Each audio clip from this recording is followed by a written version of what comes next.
Gosh, wouldn't that be funny? We could have had that on the episode to start off with. How funny that was. That would be an all-time That high. would have been an all-time high. That would have been, I always say, I'm like, gosh, I wish the episodes could be funnier from the start. I wish you could hit the ground rolling more, because it's unfair of me. I'm expecting these people to give I'll give them a whole 5 minutes to see if they get funny. But in my personal experience, I give someone about 6 seconds, and then I'm out of the thing entirely. So. It would have been cool if what we were talking about earlier, if it could have made it onto the cast, if it wouldn't have made the cast too hot to put up. Dude, it would have been fire from the onset. Honestly, it was. It was like a wildfire. Remember when that was happening? Remember when the world was burning down, and no one was everyone was like, it sucks. And that was the big issue. The roof is on fire. Yes. You went a few episodes without singing, so you had to bring it out at some point. But that was also a cool reference. Yeah, it was pretty cool. So I was gonna give a little update to my interrogations. Just a little the common motif of this podcast. The reoccurrence of just this is when Alex talks about interrogations he watched. Right. We need a kick-ass song like the way People Investigates has to start off these segments for you. People Investigates is actually we should just hide those guys. We'll just get the same people. Probably, I guess Great people. team. Probably PR people. I'm assuming did it. Yeah, probably. That's probably a good place to start. I think it's amazing, honestly, that People Investigates has. I never would have assumed. I don't read People Magazine. I've read it. I'm not gonna lie. I've read People Magazine. I just don't read it. You know what I mean? You know what I mean by that? Well, I've read it. I've never read their investigative. Well, that's my point. I've read people here and there. Sexiest Man Alive, whatnot. Yeah, the important stuff. Yeah, the ones here you're curious, like, all right, who's number one? What do we got going on here? Is it? Oh, interesting. All right, okay, people. Now I know who to be attracted to. Right? I wouldn't have voted for him, but I mean, yeah, exactly. I'm just waiting for JVDB to be on the cover of Sexiest Man Alive. Still, I don't understand how he hasn't been yet. First of all, that's a fact, Jack. But more importantly, especially after it's been put out there, the competition's been thin for a while now. But no, really, I'm just shocked that I never would have guessed People Magazine was like, we also do investigative journalism for criminal reporting. It's like, why? I wouldn't have guessed it was so easy to infiltrate the People headquarters and completely take over the company. No, that doesn't surprise me very much at all, actually. That makes sense. I can very much believe. I think that the way to get into any company is you walk in there, you throw your jacket at someone, you fire the first person to ask a question, you fire the second person to ask a question, then you walk over the window, you look at it drastically, then you sit in silence until someone talks and you scream, I have an idea, you walk over the whiteboard and you draw a dick. And that's how you get yourself in. That's how you infiltrate any company. Everyone's always done that. It's a trick as old as time itself. It's a trick as old as... I never even thought of that. I was going to do Beating the Beast. Fucking, but no, these interrogation guys, I shit you not, this one guy... was talking. I said the other day about, I said the other day how like there's certain responses to questions are weird and give things away. Yeah. So, we went over the whole, right? This guy instead went from talking to responding to questions to, I swear to God, doing the Sandy Lyle, Oh, God, and like, you kill him, he's like,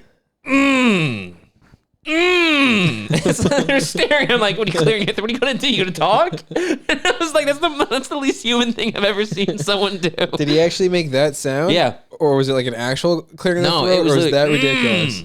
That's so fucking funny. Like, it was like, dude, this is not you clearing your throat. You're clearly trying to think of something. This guy had us going for a second, but now I'm fucking positive he's guilty. And I said there's this other guy who was just fucking as if like, I can't even think of a single thing in God's green earth why you'd have to so constantly touch yourself. I was trying to think of like as if this was going, but I couldn't find a similar thing where it's like, I don't know. I feel it's like hotcakes. All right, this guy fucking just put his hand down his pants every 5 seconds just to make sure his balls were still there. You gotta do that. And then when the detective walks in, it's a power play. And also, to be fair, it's what hand you shake someone's hand with. Usually the right. They only handcuffed his left hand to the table, so his right hand was free.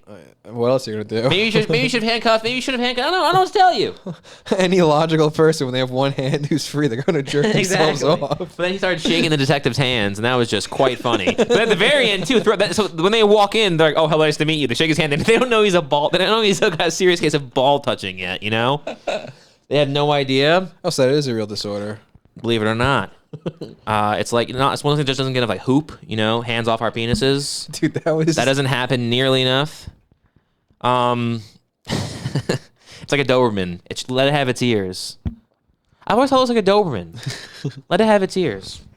But no, this guy, after he touches his balls, right, repeatedly, and then they shake their hand. At that point, it was like, all right, they shook his hand, and they had no idea, right? Unless I don't think like they were just none the wiser. Ignorance truly was bliss. But then throughout the entire fucking interrogation, even though now there's two full-grown men, his peers in the room with him, he's like, I don't give a shit, and he just keeps fucking shit, right? And he's going from under his shorts, which is hilarious. He's wearing cargo shorts. They're oblivious to this? He's not hiding it. He's just doing it clearly in front of them. And they're not commenting. They're not reacting. They're not giving. The point of a cop in an interrogation room is not to make someone feel odd, weird, and uncomfortable. I understand that, but you should be like, yeah, that's completely normal. If they start cursing, you start cursing. So if they start jerking off, you start jerking off. It's like there's a line you don't cross. Apparently, it's bullet. Yeah, maybe shaft. Balls are fine. Would that be admissible then? Balls are fine. Shaft's not. Right. I forgot the cardinal rule. This guy was so fucking funny though, dude. Honestly, this guy, they should give him like a local access TV show just to have him talk in prison. And he's like, I didn't do it. He's like, you know what? It was probably this guy Tim. He did it. He set me up, my friend Tim. And then they're like, really, your friend? And then they kept saying to him, they're like, you can have your own narrative here. You can write your own narrative, which would be very helpful for you. Is this the narrative you really want to be telling us? And he's like, all right, fine. And he takes a step back. Like he'd spiral. I'm like, hey, come back to reality here for a second, dick. But no, this guy touches his balls over and over again. And then when they go to leave after they're done arresting him and he gives in and they're like, all right, he confessed, blah, blah, blah. He goes, he's like, I mean, I would shake your hand, but I don't think you want to shake my hand. And then the guy's like, yeah, no, we're good. And they walk out. It's pretty good. And then the really funny part, right? Yeah. This guy walks in. First off, the amount of people who get arrested barefoot to me is fucking astonishing. Okay? Everyone is going into these interrogations without shoes on. And then you're thinking, well, they have socks, right? At least no, they're barefoot in a police station. And this guy was also shirtless. He was just wearing a pair of cargo shorts that were way too loose on him, so they kept falling down, showing his underwear. It was like a fucking watching what's that? Benny Hill, okay? It was ridiculous. But this guy, they then when they were waiting for like the transport to come, they're like, all right, fine. Now that you've confessed, we'll give you the common luxury, overthought luxury of having a shirt. So they decided to give him like a big old shirt, like some like workout, some plain shirt they had like in the back. And then when they go to arrest the guy, the other sergeants actually know we need that shirt back actually. So take his shirt back, make him go be embarrassed again, walk out shirtless. So it's like, whoa, let him take the shirt, dude. He's going to jail. But he's like, that's my shirt. I want it. Which I thought was pretty funny. They were getting back at the other guy for scratching his balls nonstop. They took out their aggression on the next I would have too, honestly.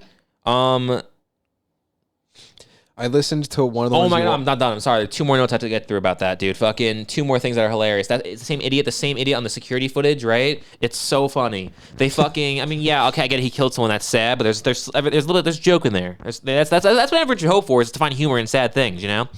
So this guy kills this woman, and he kills her. His storage unit is across from her storage unit, and he kills her in her storage unit, right? And then, this isn't a true crime podcast. Those are supposed to be boring. Why is this one so funny? I don't know what to tell you. Fucking, are you okay over there, Robbie? Yeah, I don't know what's wrong with me lately. Jesus Christ. Anyway, stop touching things and be an active listener. I am being an active listener. Jeez, no, you're not. All I'm doing is listening actively. This guy is in a storage container facility. First off, killed her in the one across from his, which was hers. This is actually the first part. I have to back up further, okay? I'm going to just quick little wrap up of this fucking crime. This guy kills a woman in a storage facility, and she's missing. They don't know where the body is. Then once she's found missing on the news, though, the guy who owns the storage facility says, "Hey, that's weird. She has a storage unit here. I checked my security footage." First off, that's not that kind of heads up thinking I would even exhibit. I would never have thought that. I'd be like, okay, she's fucking missing. The odds he even recognized her is kind of amazing. First off, who watches the news? That's also true. The guy was like 9,000 years old, though. He said this damn blasted computer, and I thought I haven't heard someone say blasted anything since 1916. But this guy, he calls up and he's like, yeah, I have, I'm not really, I saw it on the news. She's missing. I know who did the crime. I see it. I'm watching it happen right here. He's like, I'd love to send it to you guys. I just can't get off this damn blasted computer. Yeah, so then the storage owner unit, yeah, he did it. No, he didn't. Yeah. So he comes over there and they watch the footage with the cop. Now we're watching the footage, right? And this guy, he's like talking to her as both the storage units are open. Then she leaves, and then he goes into her storage unit and closes the door and hides. And then she goes in there, and then a door immediately closes. Maybe he probably yanked it back down, and he kills her in there. But then when he walks out, he must have thought, "Oh shit, there's cameras." So he just decides to put a white sheet over himself, like he's a ghost, and walk out like, and walk up, Benny. literally just walk around, and then he moves her car and hides it with, and then blah blah blah. And then he's like, and then he like, I guess like dismembers her body or something. To at least cuts her in half because he had 2 garbage pails full of parts. Full of parts. I don't know. Maybe it wasn't full of parts. Parts. I don't fucking know. Honestly, he's an idiot. He might have honestly just taken her body, like put, like, well, she's too big for this one garbage can. So he might have just like put her legs in one and slumped her over into the other one because he pulled the 2 garbage pails out, but he had a blanket over them. I'm like, okay.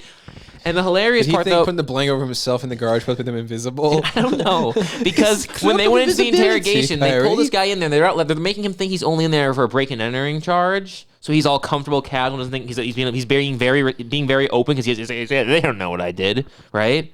I listened to Cole's today just to say, so now I do know in fact what that tone sounds like when they think they got the cops on their side. It's so fucking funny. It's so fucking fun. Funny when they're confident they immediately switch. This guy though, he fucking straight up is.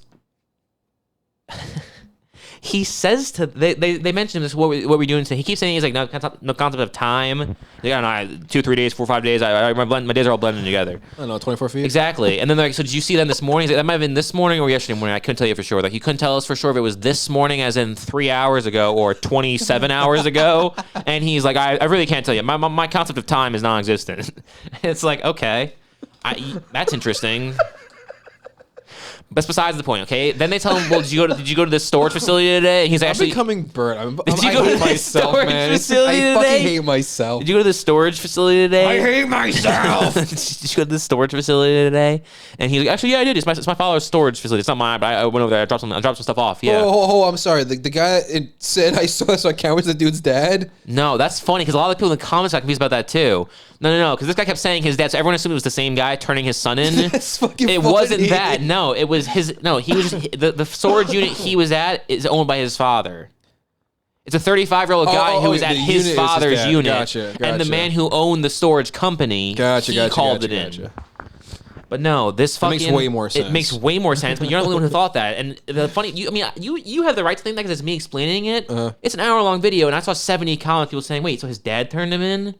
And it's like, no. Well, I'm sure they made that very evident that wasn't the guy in the pretty clearly hour-long documentary. Yeah, is also that a documentary? Trust, or was that by seeing this fucking bumbling buffoon, literally a fucking like a Disney cart, like the villain side, like the fucking think of any Disney like good movie that's not anything in the last 15 years, 20, that's in the last 30 years. Think like the early 90s. You think about it, every villain had that dumb, stupid Gustavo, what's his name? Gustad, the G is silent.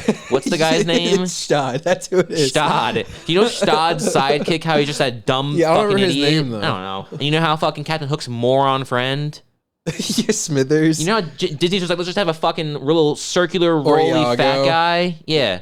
Oh, and then sorry, different point. That dumb character, that's the guy who's being interrogated. That's hilarious. And the person who fucking was running the storage facility may as well have been Einstein in comparison. So the fact that anyone was thinking these people were related was astonishing.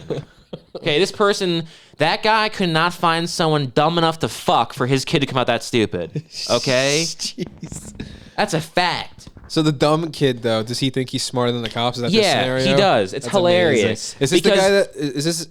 Maybe I'm wrong. I started listening to one today. Does this guy like Tolkien and Lord of the Rings? No. This guy's never read a book. Okay, fine. I don't think this guy can even read. Gotcha, different one. I'm sorry. He has no idea what time is, Robbie. He's in his 35 years. He hasn't figured out what time is. Okay, the fact that he can put an age to himself must just be guessing. Well, the one I started, the narrator kept going. He keeps trying to prove out intelligence, but the cops keep trying to play back how smart they are when he's really not that intelligent. Like, they just kept pointing out how not how dumb this person is. I love how they belittle these people. They should be. Fucking. But this guy, they say to him at the storage place, and they're like, yeah, what's going on up there? Is there stuff secure up there? He's like, actually, yeah, there is. They put cameras up recently because there were some break-ins, so that's good. People are stealing shit. So he's acknowledging that there's cameras at the facility before they even bring it up. It's like, wait, brother, why did you fucking kill the person there if you knew? And then they're like, okay, well, we have video footage of you driving the car. We're like, no, you don't. That's not possible. That never happened. And they're like, okay, so you admitted you know there's cameras there, and now we're telling you that you're on the camera and you're shocked by this. I'm not on any fucking cameras. And then the hilarious part too, though, is as he's telling them his narrative, even though they've already expressed that they have the video footage of it, he's saying that it was like as the French, so eloquently gave us the crime de passion. right? Les écrans de passion, you know? Yeah. L'écran de passion. Fucking. So he's trying to act like that, where he's like, Dude, I just. second time that was spot on. Thank you. He's like, I just snapped, man. I just snapped, you know. I don't fucking know why. I ruined my entire fucking life for no reason, you know. But I just snapped, you know. And it's probably because you don't know how tough my life is, you know. I've been verbally abused, emotionally abused, psychologically abused every day of my life, and it's just really tough. And that's why I snapped. And everyone in the comments was like, I don't think he knows what snapping means. Snapping is like throwing something, getting drunk, maybe breaking something. Not killing a random person you hardly know. That's so funny because I was going to say, you know, I've snapped many a times. And I've never killed anyone. You know what I do? I usually punch my hand and hurt myself exactly. in the process. Well, they said that. They said hurt yourself if you want to. Don't hurt someone else. It's like, oh, you know, he snapped a different way. Some of us are just built different. I don't know. Maybe not snap. He's like when you pull a rubber band back and it breaks. That's what he did. He didn't snap. He just fucking broke. Broken. Yeah, he's a broken. That works better. But no, this fucking guy, he kept explaining to them when they kept saying it's your narrative to tell us. That's so funny. He was explaining to them and he was like, yeah, you know, she was saying something and I just grabbed what I saw in front of me and I hit her over the head with it. And then it's like, yeah, but the security footage shows that you guys talked, she left, you went into her trail, you went into her security thing, she came in, you closed the door, killed her, then left. That sounds, while it might not have been premeditated in the sense that it wasn't days in the work, you at least had time to think about this. That was like a 10-minute window. That's not heat of the moment. That guy doesn't even last 10 minutes in bed, okay? That's not heat of the moment. That's great. And then the other thing the other thing I found that's I wouldn't have guessed to be the overarching theme here is now I thought being a cop, because funny fact, a lot of cops get arrested for doing things, shockingly. Oh, really? Apparently. And Brothers in blue. Nice, man. Thanks. For some reason, cops, though, again, doesn't make sense to me. I don't quite understand it. Something doesn't add up here. But for some reason, we're cops, bitch. Detective. We're the motherfucking law. It's pretty. I mean, you're paying, right? Yeah, like first round. I mean, come on. Sorry, I didn't see the stripe, Sarge. Chang. It's a great movie. It really is. The movie has no right being so fucking good. Sorry, no, that's fine, but it's just really, that movie is like, you look at it. Holy fuck, I'm a fucking cop.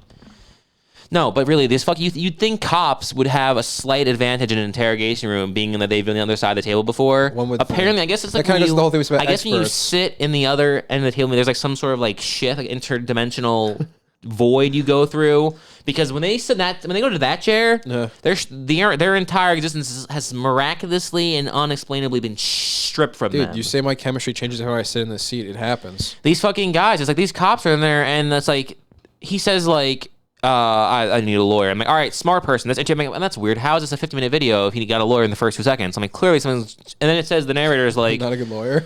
Well, the narrators are like, well, the cop or John being a police officer is very aware that he in fact does not have to answer these questions, which is why he calls for a lawyer. But these other two cops are also aware of ways to get around that. Even though you're not allowed to ask questions after they've asked to stop being asked them, you're still allowed to, say things that they might respond to get further information.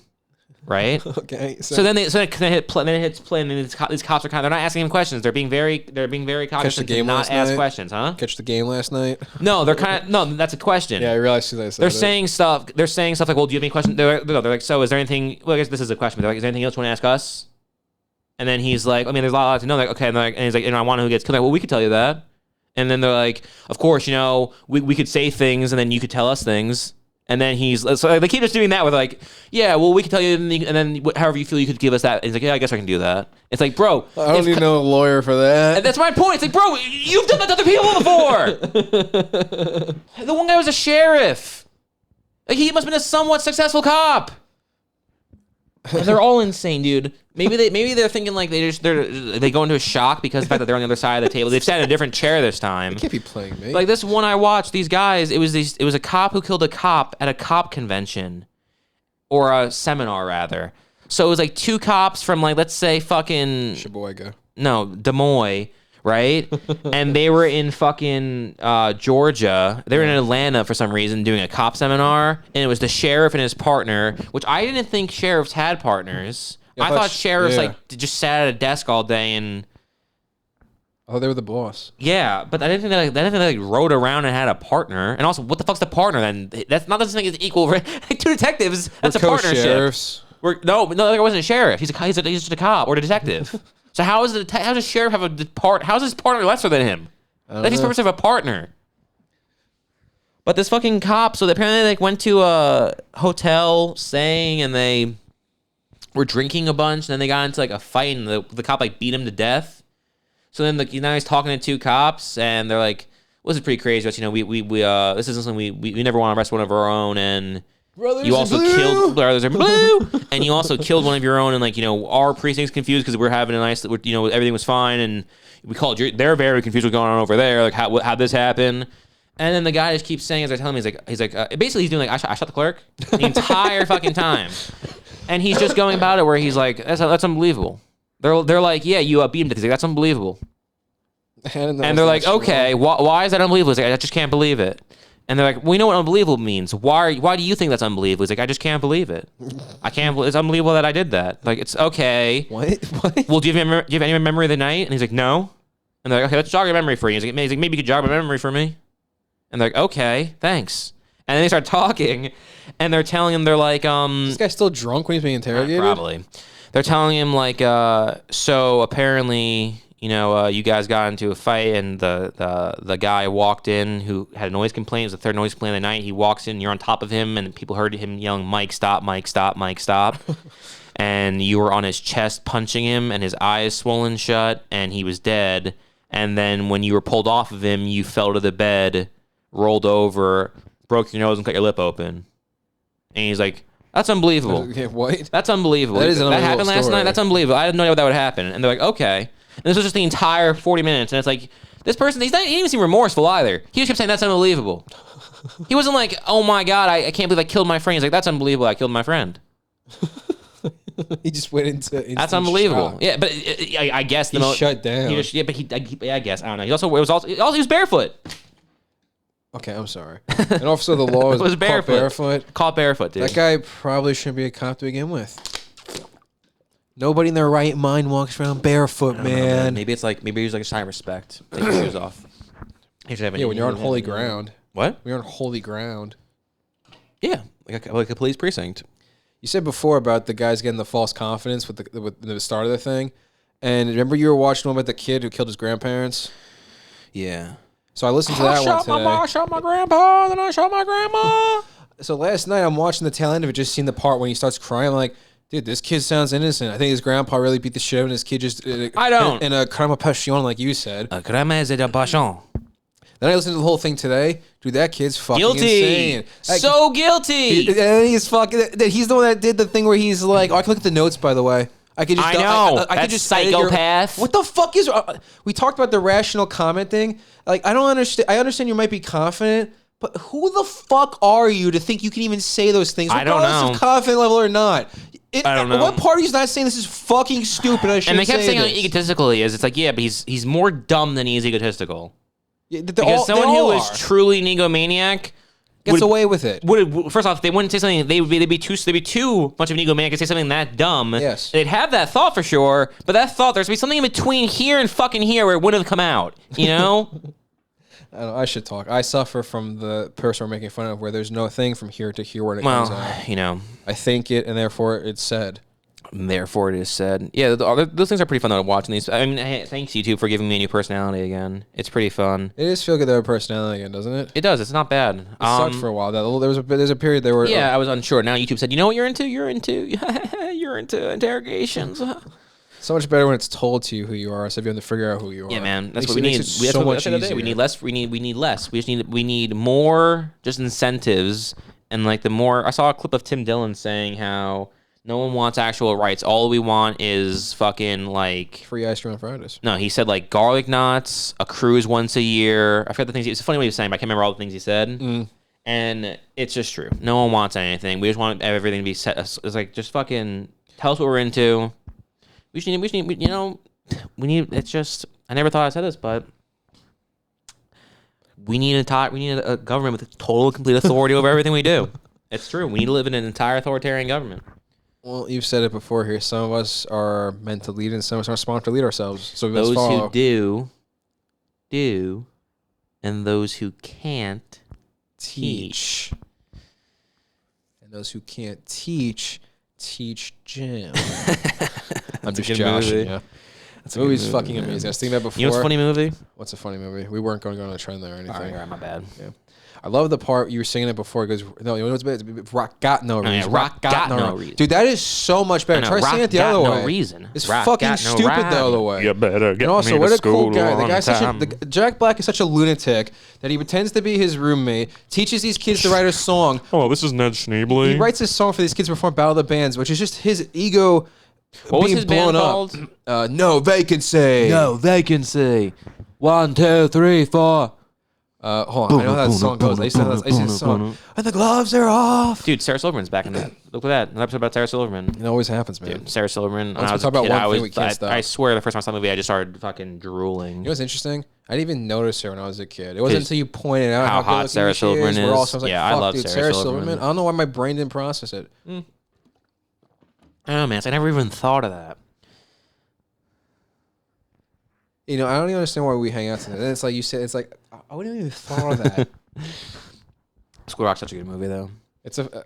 I was thinking about that The fact earlier. he switches from that psycho who writes a song about how his band betrayed him for a bunch of kids just to inflate his own ego. Then the end of the movie, he's like, "We should sing Zach's song. It's way better than mine." What a turning character! It's Richard such a Linklater great knows his fucking shit. movie. Huh? Richard Linklater knows his shit. Yeah, it's a great Richard Linklater fucking makes movie. pretty goddamn good movies. I feel like he's actually someone who's like, I guess not underrated because everyone kind of like, I feel like Richard Linklater comes up in conversation relatively frequently for like pretentious douchebags. Okay, yeah, you're right. That But niche category, yeah, yes. but I Or feel niche. like I don't know. I feel like he should have a slight higher esteem than he gets. You know, he's got a pretty like long career, I'd say. Well, the problem probably is he's not pretentious You know enough what to the problem really is? idolize him You know because the he's problem too is? much of the average guy. You know with what the his problem beer. is? What's that? The Bad News Bears remake. Yeah, that That's the really problem. ruined a lot. I think that's probably the only blemish. I think. I don't know. Everything I've seen, I mean, I don't know his whole catalog, but After midnight or whatever, about midnight. no, dude, those movies are good. The first two are great. Yeah, the first two are the first two are. And really the great. third one, he says, "What if, hypothetically, what if I made like the first one's like, oh, they're walking around in the city and they're in a new place. What if we just put them in this room with this annoying fucking people for like 45 minutes just talking and talking and talking and talking, and it's not even really about Julie Delpy and Ethan Hawke for the entire 45 minutes. It's just other people that you haven't watched the last two movies that you've invested in over 30 fucking years. Wouldn't that be funny?" And then someone got an Oscar for it. You know what's funny? You always see how bad the third one is. You know why I was like, it's not that bad? Because I always forget about the part that you never got past because that part's so bad. The second half of the movie is so much better than the first half. The first half really does suck. You know what's cool? The first two movies, though. The second half is about Julie Delpy and Ethan Hawke. What's really cool about the first two movies, though, is that the first half's really good and the second half's really good. Yeah, it has that it's nice like a complete balance, movie. right? Yeah, it's got that Perfectly it's got the balanced. It's duality all- of having the dichotomy of two good halves. It's crazy. And then Richard Linklater thought, well, you know, the point of making another film is do something you haven't done before. And I true. keep doing these movies with two good halves, and I did Bad News Bears with no good halves. So I figured now I'll do like one good half and one good bad half. It's really interesting fucking. Okay, Boyhood kind of does the same thing. Boyhood's kind of half and half. Boyhood is really good, but unfortunately the gamble he took of casting that kid, I don't think was the right one because he sucked and he hasn't done anything since that movie. And if he has, I haven't heard of it. And if I haven't heard of it, you know what that translates to? He hasn't done anything since that movie. That's true. So my point being, that's actually a good movie with a really good cast, but he took a gamble. You know, why couldn't he have cast someone who wasn't horrible? He's a narcissist. He got duped. The kid was good in the first half of the movie. When the kid became a teenager, he was the worst actor of all time. He became fucking like Nick Stahl times 1,000, and not in a good way. Which there's no good way. Yeah, I was gonna But it's say, even can you worse. describe the good It's way? getting worse and worse and worse. Fucking.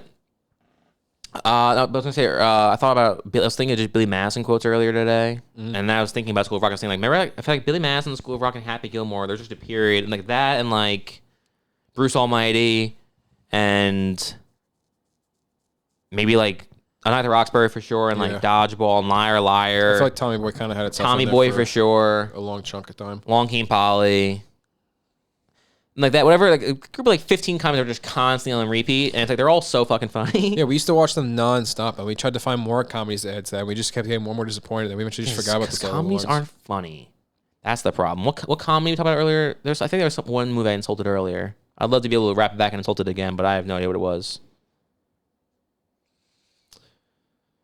Yeah. Take your time. I thought we were gonna do this cute thing where we end on us thinking and not actually wait until I come up with an answer. That's interesting that you thought. I can cut to the end of this little bit here for you, and I'll just spoil it. I don't know. So you're not gonna get an answer at the end of this because I have no idea. Yeah, I don't know. I feel like it might have been something. I feel like it could have been a movie. It was a movie. Definitely, we Dude, talked about a movie I in wanted to this say episode. something about what we talked about 2 seconds ago, and I only can't remember what I wanted to say. I can't remember what we were talking about 2 seconds ago. So, you bet your bottom dollar, I have no fucking clue what we talked about at the beginning of this episode. Yeah, that might be. That just might be. This is a very a fugue state for an ending. It's just very, you know. We usually start off in a fugue state. Well, yeah, this one's reverse. It kind of started off all hot. Now We did Richard now Linklater did. Exactly. We pulled the Richard Linklater. I'm like, all right, you know, we'll do a really good first half. Hey, does that name Really kind bad of second half. That's still second half. Dick Linklater, man. It's just when in need.